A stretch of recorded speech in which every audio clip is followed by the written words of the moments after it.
Hello, and welcome to Wrestling in Mom's Basement. This is his punishment review for losing Hell in a Cell 2018. It is Great American Bash 2000 WCW pay-per-view. I, of course, am Patrick Young. This guy to my right is my co-host, Joe Benito. Great American Bash 2000. I did a lot of research with this one, so bear with me. I'm going to try at least make this video 33 minutes and the second one 8. Try to get done by the time Brawl starts. I can't promise that. I may go into the opening segment of Roll, which... It may take us about 8 minutes out of this video just to laugh at the pain. I'll just give you the opening segment for Roll tonight. Roman opens up the show. There you go. That's all you need to know. There's a preview for Friday's review of Roll. There's a preview. Date June 11, 2000. Location the Baltimore Arena in Baltimore, Maryland. Attendance 7,031. This took place 15 years before I graduated college. On the exact date. Commentators, Tony Schiavone, Mark Madden, and Scott Hudson. The company's in a very bad place right now. It seems like it can only get worse. And as I do, I watched the Nitros and Thunders leading up to it to help. Oh, you poor like bastard. I do these pay-per-views. You poor bastard.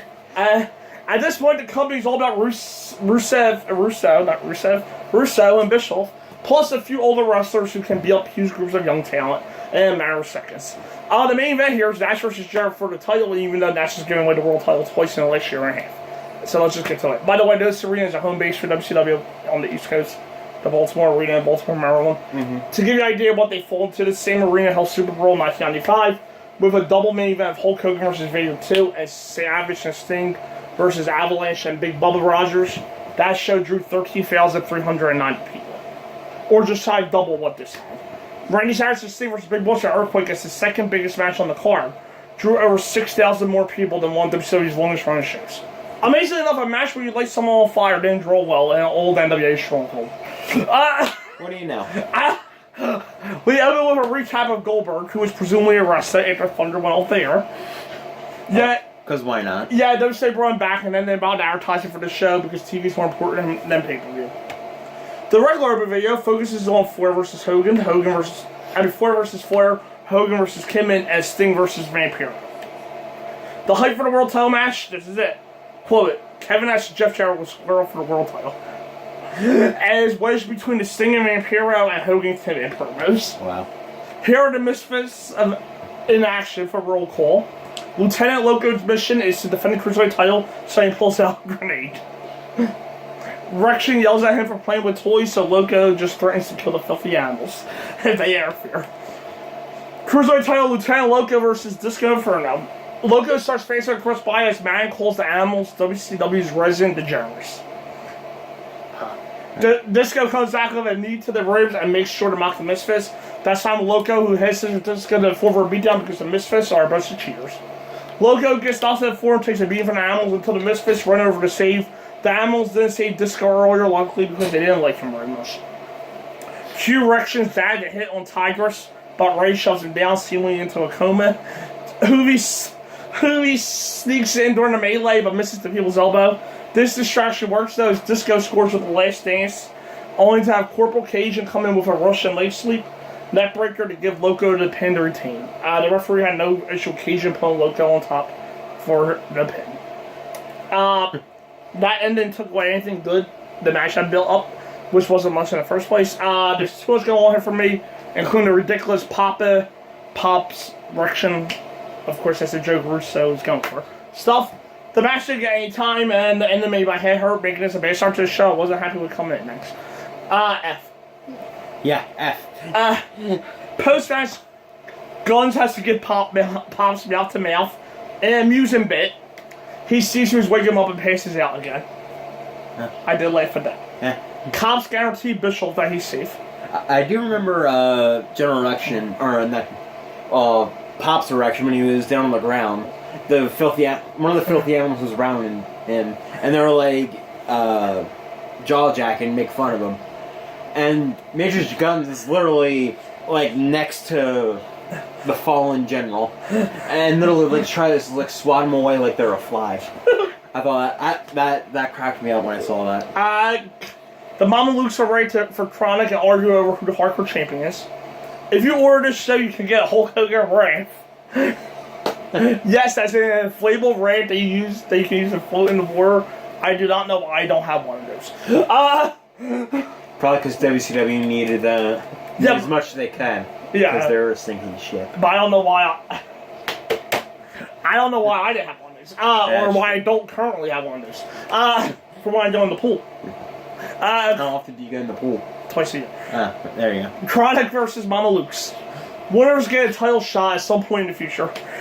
Chronic clears the ring to start, and the Mama Luke's makes sure to polish the hardcore title. Clark and Johnny start as Vio is winning the title in the apron. A release rock bomb called a Yoranagi suplex by Hudson, which might be accurate to be fair. Plants Johnny, and it's off to Vio for the wax handle Clark's shoulders. That's about it for Vio, who is likely tired from wrestling with a metal title belt.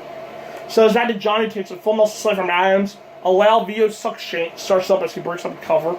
Either that was pipe in or fans really don't want this match to keep going. I can believe either, actually. It's back to Vio, not Vader, Vio. Sorry, Vader. For a run close on the corner, about misses the charge to let Adams take over. The belt is finally ripped off, and Clark throws it at 4. Hudson calls that disrespectful, but that's probably the best treatment the thing has gotten. A big F5 points Vio, but he gets up at 2 and kicks Adams in the face. Johnny comes back in with a good-looking power slam on Clark.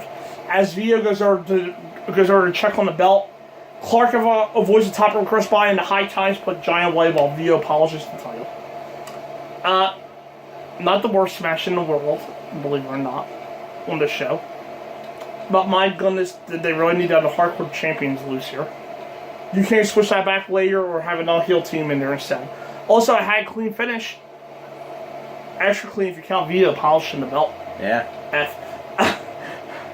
Yeah, my grade for it beforehand was an F. DDP says he has a special motivation against Mike Austin, and he hopes Kimberly sticks her nose in this one. Diamond Dallas Nation is Mike Austin. Ambulance match. Paige wheels Canyon out, and yeah, I'm sure you know what's coming here. They slug out the start, and the referee gets decked 15 seconds in. Both guys grab cheers, and it's time for a duel, and Tony says, like a samurai warrior. First of all, want to be 2 samurai warriors, and not in a wrestling ring in Japan. Austin comes out with a clothesline and a splash as the referee's leg. Tony thinks Austin is going for a table. He might have been tipped off by Austin pointing under the ring and shouting table. Tony's getting better as you would expect it, and the thing shouting table will be, it was time for 2 ladders and a Bash and Booker cameo. Yes, I just saw my random and play a minute. I powerbomb through the table means the EMTs come out too. Put Paige on a stretcher and take him to the ambulance. Are the wrestlers sound lazy enough in WWE that they won't carry someone to the entrance? Paige gets up. Some Mike hits back-to-back awesome splashes, but misses a third because 2 awesome splashes wake people up. That's the wrestling thing in general, so I can't complain too much. Yeah. Cue Kimberly with a pipe, yet another kind of sex type of weapon for Russo, for his puns. Yep. To hit Paige in the back. Tony, she broke his back. Miss Hancock comes out to take Kimberly to the back, leaving Paige at awesome low. And Diamond covered him off the top. That's quite impressive for someone with a broken neck. Yeah. They head to the stage with Awesome on the stretcher. So here's Bischoff to threaten Canyon with a cheer. Paige goes to save and Canyon gets out of the wheelchair. The Canyon cut Paige off the stage. He's newborn and puts Paige on the stretcher. As Bischoff's music starts playing again, Austin wins and are nice enough to play his music instead. It's just so shocking. I mean, when Kimberly turned on Paige to Spring Stampede, it was surprising. Yeah. When Arquette turned on him at Slim Marie, it was jarring. But this, the 3rd straight pay-per-view where someone Paige loves, turns on him and Swerve that no one, certainly not anyone paying attention at least, saw coming. It was just so shocking. Bam, Ashley, of course, that's susceptible when something is shocking. Did I mention this was shocking? I know it's 3 sentences in a row where that same idea about works for Turn on Paige. It can work for this too. F. I thought it was one of the 3 best matches of the night. I gave it a D-. Now we get to my favorite part of a Russo show. The announcer's trying to figure out what happened. So here we have 2 options. Number 1, Bischoff told the Canyon in the hospital and convinced him to turn on Paige, like they did to Paige being a bigger star, and getting Canyon to believe that he deserved a spotlight. Or number 2, Canyon never was hurt and was convinced to be thrown off the top of the cage for a big swerve just because him Paige of a cheer was too complicated. The first one is much more logical, but I have a strong hunch that we're going to get the second one instead. because it's a bigger swerve. Shocking, see, always shocking.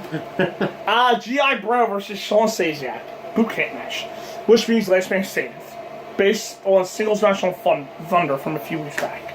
Booker repels in from the ceiling as Stasiak has camouflage paint on his face. Here's some loud screeching noise as he talks about being the perfect soldier of fortune. It sounds like a crow getting his feathers pulled out while he was talking. I had no idea where it was coming from. And they brawl in the ring and quickly head outside with Booker in control. Back in the top or back axe handle, I think Booker will engage him on the side of the head. Gets 5. Sean comes back with a hot shot and back over to the jaw of 8. That's a lot so early on. A trip to the floor makes it even worse for Booker, and Sean takes it back inside for a top rope clothesline for 9. They head into the crowd with Sean in full control. That's right, it was the last man standing match. Yeah. They head into the crowd with Sean in full control, him Booker in the back for a first weapon shot 9 minutes into this thing. We hit sleeper on Booker as the fans think this is very boring. This whole may be boring, but at least it gives Tony a chance to screw up his timeline by saying Stasiak and Palumbo won the titles within the last month. Booker fights out with an angle slam and a rock bomb, but here's Palumbo with the workout bar. An axe kick puts him down, but Stasiak gets in a shot with the bar. Booker clotheslines both of them down and hits Palumbo in the face with the exercise bar, which of course doesn't even knock him out for half a second. Another shot at Sean's face is good for a 10 count to give Booker a win. God, they were so close to just a border match here. When they had the tag team champions get beaten down by one guy. This really should have been a regular match, and it's a good example of a match that was hurt by the gimmick. As a regular match, should have been more acceptable. Not good, mind you. But his last day standing match is horrible. For the life of me, I don't get the appeal Stasiak, and he does follow us on Twitter. The guy's passable in the ring, and that's the extent of his appeal. It's no surprise to me that he was retired by 2002, because there just wasn't much upside to him. Maybe I had Stockholm syndrome, I gave it a D. A minor trivia note. Clips from the previous 2 matches and from a recent Thunder were used in a game on that episode of Whose Line Is It Anyway?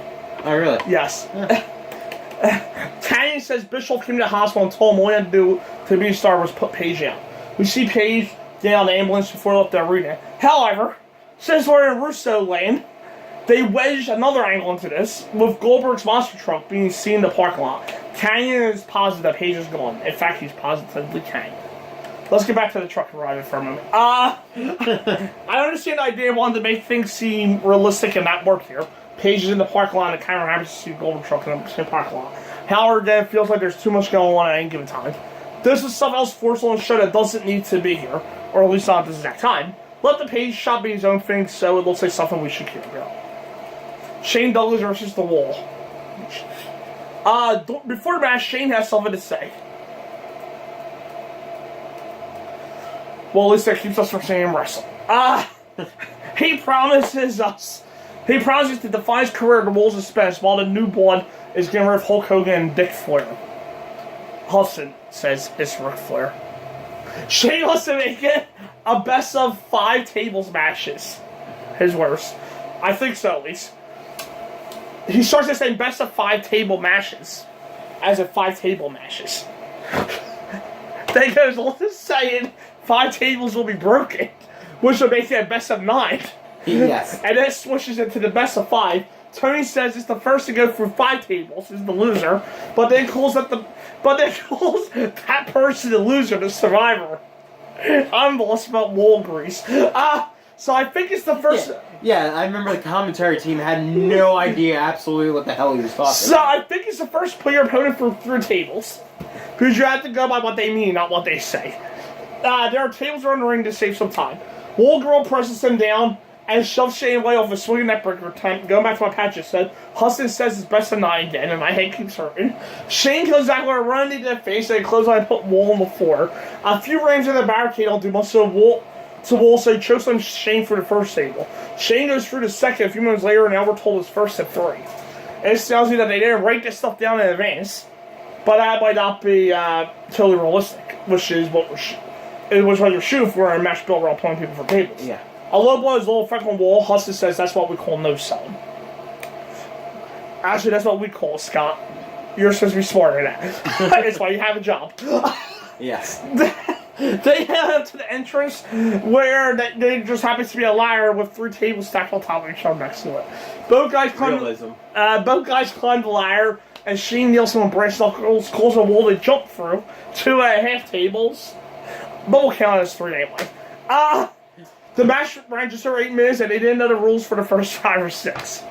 Yeah, move on to the next match. It makes the show move faster. It means I don't have to figure out the fact that not only can WCW not book the show properly, but it also can't count. F. Hogan arrives at hour 15 minutes into the show. Unless I missed it, he left a nice Dodge Charger in the middle of the parking lot and then take the keys with him. Does anyone just...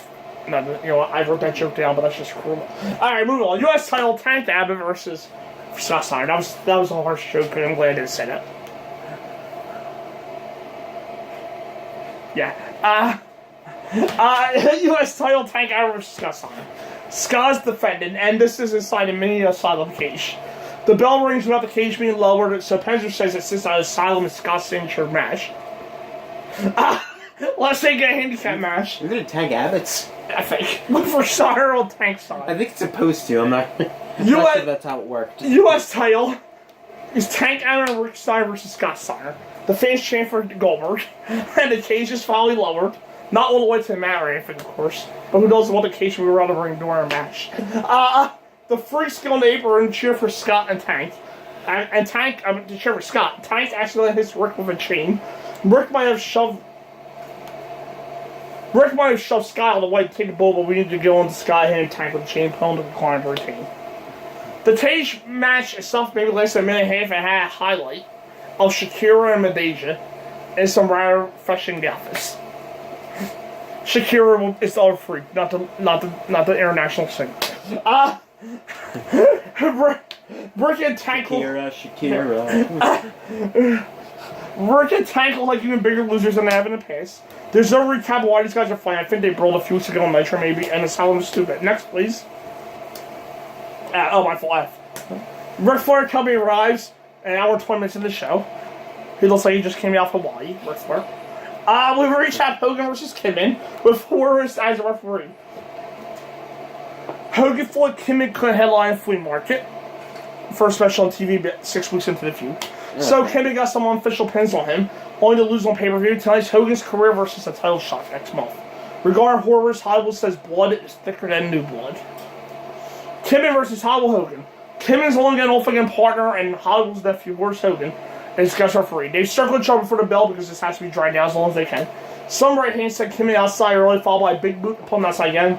Back in again, and Hogan does his horribly outdated choking. Kimmon gets in a few kicks, and that's enough selling for Naomi and his weightlifting that time. They're outside for the third time in 5 minutes, and Kimmon dropkicks the chair in the face to get his first advantage. How does Hogan let him do that? Kimmon tries a DDT, but the camera clear shows that Hogan's head never comes near collide with anything. On top of splash gets 2 for Kimmon, but it's time for more right hands to get Hogan back in control. Outside down with a hip toss, pulling Kimmon through the table. By the way, when Kimmon hit the table, dust flew off it. How long did they have that table sitting out? And it revealed Tony's blue jacket, green pants, and tennis shoes. Oh, God, man. Anyway, here's Tori to hand Hogan brass knuckles. But Kimmon knocks Hogan into Tori, knocking her off the apron. Kimmon hits Hogan with the knuckles for 2 and punches out Horace for counting slowly. Only though Tori hit Kimmon low. Another punch from Hulk with the knuckles plus Kimmon away, says Hogan to bash the beast. How gracious Hogan was to let Kimmon beat him up for all of a minute and a half.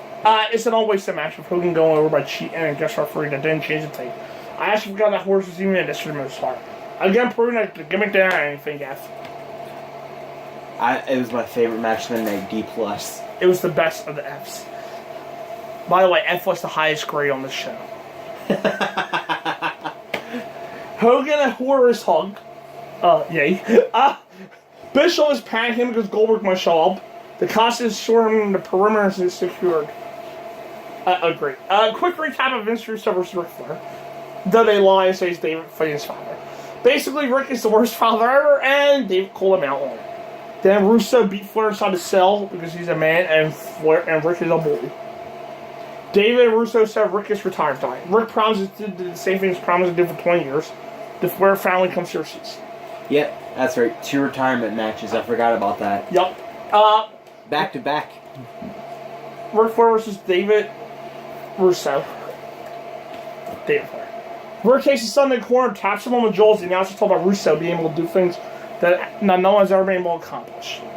They head outside with Rick being set in the barricade, give David control. A sleeper breaks up David's suplex, and it's time for the chops. David clotheslines him to the floor. Russo gets in some bull bag shots before he comes to Rick standing together. We hit a bad figure four until Rick makes the ropes. Russo chokes Rick, so Reed jumps the barricade. Way too common recently of Reed jumping the barricade. I just shoved down. Reed hits him low and steals the handcuff keys, but David shoves him in the corner. Rick gets the keys and uncuffs himself, leaving Ashley. Charlotte looks almost the same, like as she did in like 2015, just shorter hair. And you know, about 15 years older. Yeah, but she looks exactly the same, really, facially. Yeah. Yeah, you can definitely tell it's her. Yeah.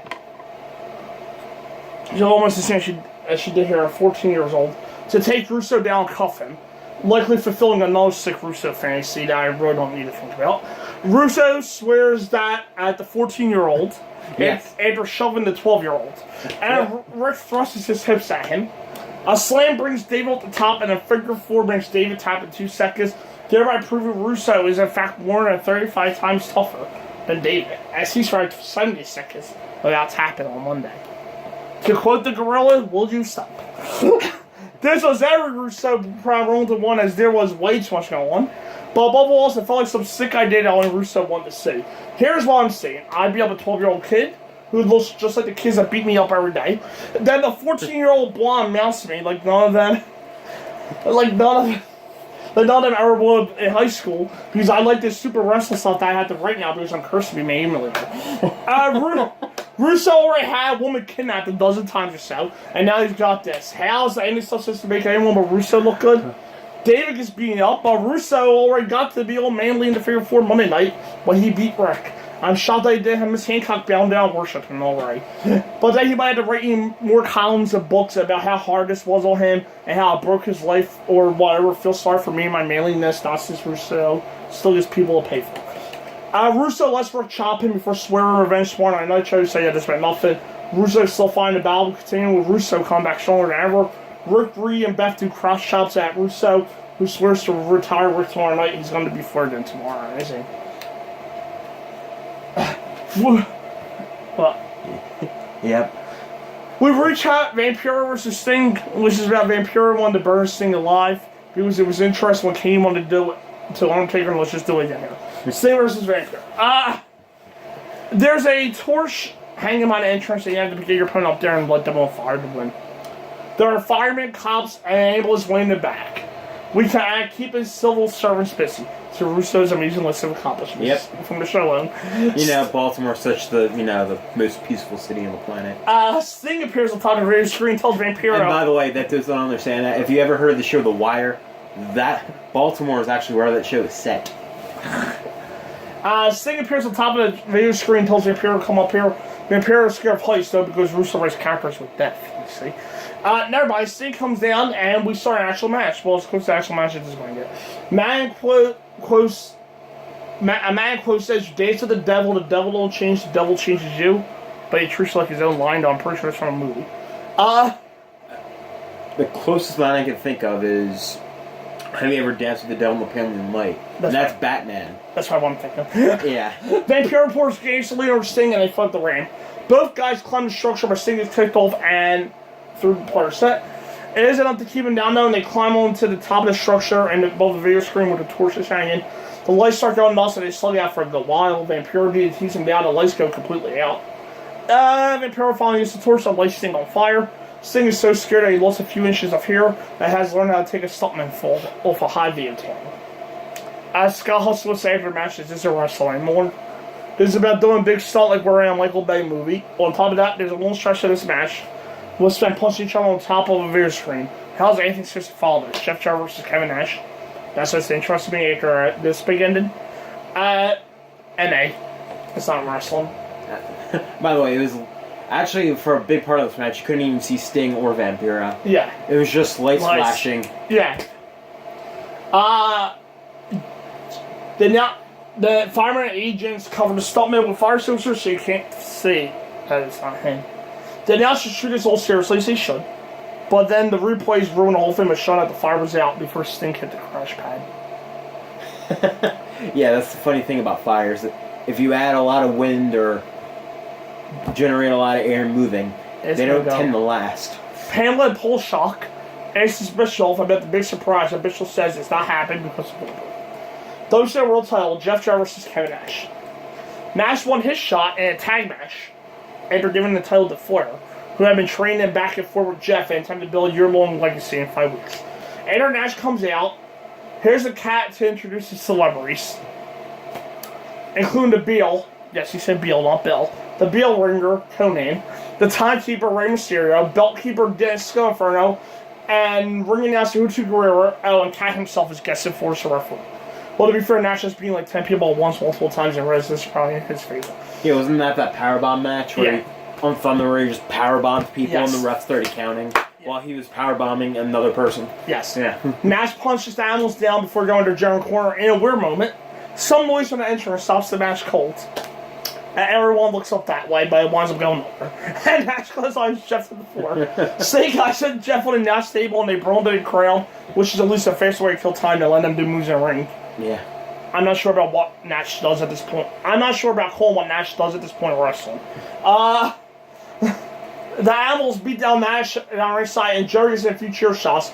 The fans chant for Goldberg as the old school leg work continues. Imagine any old Ric Flair match slowed down by 40% and cut off some of Rick's hair. If you want to picture what's going on here. The figure four lets Nash lay around anymore until he grabs the ropes. Conan has a belt shot for 2 and Disco throws in the belt, only to Nash intercepted and knock Jeff cold. Disco makes up for it by taking on the referee 2 and the Goldberg chants are getting even louder.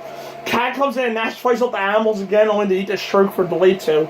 Jeff tries the guitar but gets chokes over 2 as Cat has something in his eye. There's a power on the Cat and a second to Nash while Rick Steiner comes in and guards to Nash. This brings out Tank Abbott to brawl with Scott Steiner, who was there to intercept Rick. Hoovy gets launched into a dropkick on Nash, followed by a Bronco Buster from Ray. We finally get Goldberg, and yeah, of course, he's New Blood. Why is he New Blood? Shocking. The spear, and a horrible one, lets Jeff retain.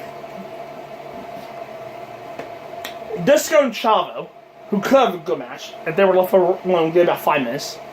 And this gets over 17. Bret Hart and Shawn Michaels had to be their best to get 17 good minutes out of Kevin Nash. And we're stuck in the middle of the road, Jeff Jarrett, to try instead. Yeah. F. The overbooking might have been good here, but the whole let's throw away the one last glimmer of hope we have in case you're wondering how to great this move help ratings. Goldberg turn heel. The Nitro before this got a 2.8. The next night got a 3.0. Raw was at 6.8. And the next week Nitro was a 2.7. Shock value continues to outwork in range, but Russo will keep swearing by it because people talk about it. Tolkien doesn't equal washing, of course, but Russo doesn't equal wrestling, so we'll leave it at now. Russo and Bischoff come out of the monster truck and the heels will pose. To sum up WCW's brilliance and how predictable Russo was at this point, Mann tells about how no one saw this coming. As the camera's on a Goldberg is New Blood sign. The fans are still chanting Goldberg because he's still also more interested than anyone in the promotion because of how intense he can be. Trash fills the ring to end the show. Overall rating S for shocking, which is the word tonight. We're at the point where just calling shows failures is nowhere near strong enough. I had no idea what to think of here. He's all going to try and touch the fans all hard, but as that sign showed, people have figured Russo was booking out a long time ago because it's always the last thing you would expect or the dumbest idea they could go with. We're now on Hogan, the one contender, Nash, Flair, and Steiner. Well, not always the dumbest idea you could think of. Sometimes it's dumber. We're now on Hogan, the number one contender, Nash, Flair, and Steiner as the top faces. The youngest of these will be Steiner at 37. Versus the combined forces of Eric Bischoff, Vince Russo, Goldberg, and Jeff Jarrett. Meaning the world champion is now best the 4th biggest on the roster. There's a case for Vampiro being both of them. And this is supposed to make you want to keep watching. Russo's lost what little sanity he had left, and has moved on to nothing but shock value for the sake of shock value with his booking decisions. This show's built on one idea, and the fans fill the ring with trash while still chanting for the new top level heel. That's his big takeaway from this. The fans say him and one of his top stars was burned up like he was part of a Labor Day barbecue. There's nothing good in this show. I don't remember the last time I gave somebody all the matches are feeling great. I'm not even sure if I ever did that. I think it's a very strong case for worst show of all time. the best wrestled match, not my favorite match at all, but the best wrestled match was probably Craddock versus the Mama Lukes. Meaning the match where a guy turned away from a chance to become no one contender for the tag team titles, so he could polish the joke to the title that he was given off camera on Wednesday. In 2 3/4 hours, I can't think of a single thing better than a below average double contender tag match, but lasted about 9 minutes. Now the world champion looks like a joke. Kevin Nash and Hulk Hogan are way too old to be anything. Ric Flair is stuck in an internal feud with a writer who has already beat him in a big gang match, and the most popular guy on the roster was just turned heel to give the heel stable a big gun. Oh, and the world champion is a lame duck waiting for Hogan to take the title again next month. Oh, that's a whole other story. Jarrett waiting for Hogan to take the title. That's another one. It may have actually topped this one. This is the rare show that feels like it's designed to punish the audience for watching. It felt like Russo saying, screw you people. You think you're smarter than me with your internet saying Russo jumped the shark? I'll show you what you can do with your little protest. All swerves that you'll never see coming, and then the fans are stuck here. Watch Russo get meowed by a 14-year-old who handcuffs him, so he can swear at her before promising to get revenge at work again, which I'm sure he will because this company's his playground. Awful show that gets worse and worse the more I think about it. So yeah, S, thank you for that show. I know you need a good Vince Russo rant. Up next, Fastlane 2015. Our Q&A, our week 9 Q&A, or week 10 Q&A, and our Ring of Honor Death Before Dishonor 2018 predictions. Yep. So see you then. See you then.